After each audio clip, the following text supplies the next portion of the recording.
Hi everyone, Pastor Jim with you.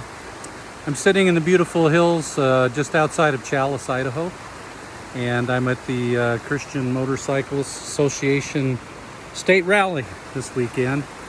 And our regular service in downtown at Canyon Crossing Church will take place at normal time. And there are going to be a couple of guys sharing, so if you're inclined to go and visit Canyon Crossing, I really encourage you to do so. We won't be having a live stream because I won't be there and I'm the one that uses the camera. So anyway, I just wanted to share a few thoughts with you today. It's going to be a pretty short video. I'm sure a lot of you will be happy to know that. But we've been doing a study in 1 Corinthians, as you well know, and we just got started. We're still in the first chapter. But what I wanted to talk to you today was about the wisdom of God versus the wisdom of man. You know, we live in an upside down world, and I'm not just talking about the craziness that's happened in just even a generation of people so far, because we've seen that. Things have changed a lot, values have changed and so forth, but in truth, this world has been upside down from the very beginning. I've been reading a book by that title, actually, talking about upside down spirituality. And one of the things that I think is kind of illustrative of that whole idea is if you remember the old time cameras back in the 1800s, at the time when Abraham Lincoln was president of the United States, the way they took photos, the camera was a big box. The photographer would get underneath kind of a big canvas cloth and so forth, and he would have a manual shutter slide, and when he would look through the viewfinder, everything in his vision was upside down because the lens basically inverted everything. And so the photographer had to have skills to be able to look at that upside down picture and frame things and so forth. And then when he was ready, he would pull that manual shutter away from the film to expose it, and then he would shut that thing and protect those plates, take them in, and the film would be developed. And so what he was looking at appeared to him to be upside down. And the truth of the matter is, we live in a world where we think things are right side up, but the truth is they're not. They're actually upside down.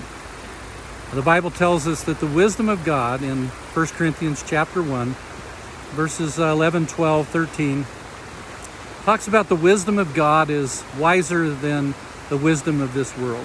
In fact, the foolishness of God is even wiser than the wisdom of this world. And the Apostle Paul talks about the fact that for the Greeks, it was foolishness. And the reason for that is because in their eyes, their heroes were always people that were strong, people that were able to vanquish the evil or the bad.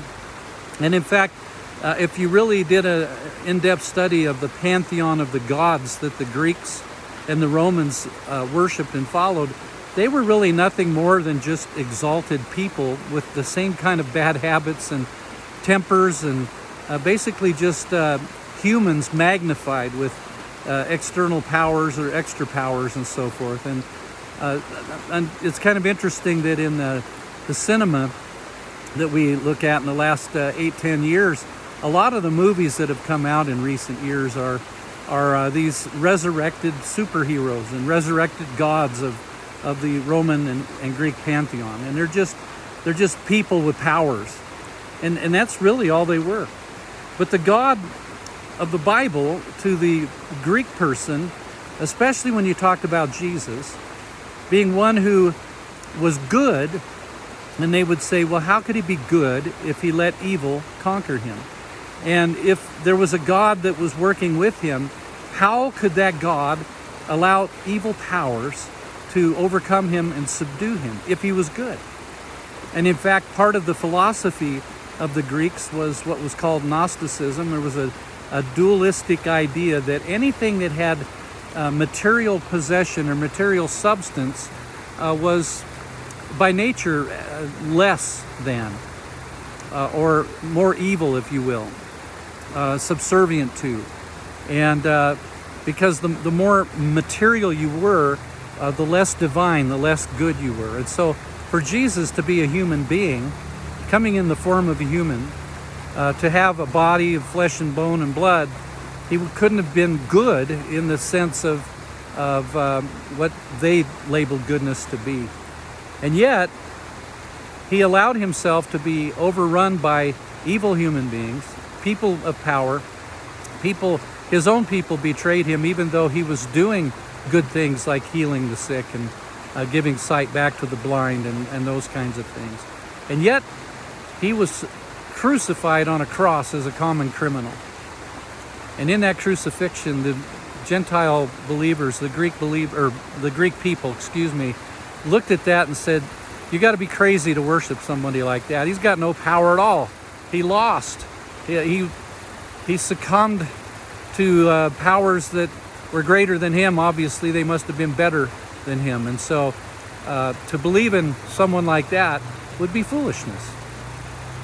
To the Jews, it was a stumbling block, because the God that they were looking for, the Messiah that they were looking for, was supposed to come as a king and a ruler, and he was supposed to subdue all and vanquish all of the kingdoms of this world that had oppressed the Jewish nation since the time after Solomon. And so when Jesus came, and instead of coming as a great kingdom warrior, he came in weakness, and he came actually turning everything that they had been believing and taught upside down. He said the way to greatness in this world is actually to be the servant of all. Everything he said was backwards. He said, if you really want to be a person that has a significant impact on the world, then give your life away. If you want to live, lose your life. All of these things were things that were not just pithy little statements that he made to try to attract a following or get people to scratch their heads, but he was actually speaking the truth. The way to greatness is servanthood. The way to life is to give your life away. And that's exactly what he did. That's how he demonstrated his own life. By giving himself on the cross of Calvary, he surrendered himself that we might have life through him. He served. Though he was God of creation, though he deserved all the worship, though he deserved that every single creature would fall on their face and worship him, instead, he served us. That great story of the Last Supper in John chapter 13, the Bible tells us that he took and stripped himself of his outer garments, wrapped himself with a towel, began to wash the feet of the disciples. And they thought, what's he doing here? This is not right. This is he's the master. He shouldn't be doing this. And if you recall the story, even Peter protested and said, Lord, you'll never wash my feet. And Jesus said, if you don't allow me to wash your feet, you have no part of me. And then Peter said, well, if that's the case, then wash everything. And then Jesus said, listen, you call me Lord, you call me Master. That's true. That's right. So if I, being your Lord, washed your feet, how much more do you need to wash one another's feet? How much more do you need to serve each other? How important is it that you give your life in service to the King of Kings and Lord of Lords? And so he demonstrated it. He didn't just say, this is what you're supposed to do and walk off, but he did it himself. And he gave his life on the cross for each and every one of us. And so when God talks about his foolishness being wiser than the wisdom of men, what he's saying is that nobody could have ever figured this out except in the wisdom of God. That the way to life is to lose it. And I could tell you as a Christian, and I don't get this right every day, don't kid me, or let me kid you, or kid yourself about me. I struggle every day with my own feelings and my own thoughts and my insecurities and my desires to accomplish things and my ambitions and different things of that nature. But I could tell you that it's in service that you find the greatest joy. When I have an opportunity to pray with people, when I have an opportunity to serve people, whether it's serving in a meal or even just sitting down and having conversation with somebody about the things of the Bible, I find the greatest joy when I have an opportunity to tell people what Jesus did on the cross for us. There's no greater joy. When I am able to feed someone, maybe sometimes there'll be people who'll come by and they're broke, and I could take them for a meal and sit down with them and share with them a little bit and feed them. These are the times that I find the greatest joy. And so it really does work. But each of us, I think, has a battle going on constantly, because there's parts of our being that still want to be on the top, want to be served rather than served. But I can guarantee you the way of God is the best way of all. So Jesus is the wisdom of God. Jesus is the one who, through his sacrifice on the cross, through his death and resurrection and ascension into heaven, makes it possible for you and me to be able to know the living and true God. And when we receive him into our life and when we surrender ourselves, he gives us the power to die to ourselves so that we might live.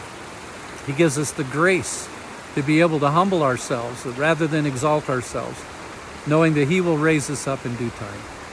I just hope that these thoughts are a blessing to you. I know this is shorter than normal, but I had a little bit of a break here at our rally, and I wanted to just send this message on to you. And so God bless you. Thanks for watching. I'm Pastor Jim Evans at Canyon Crossing Church.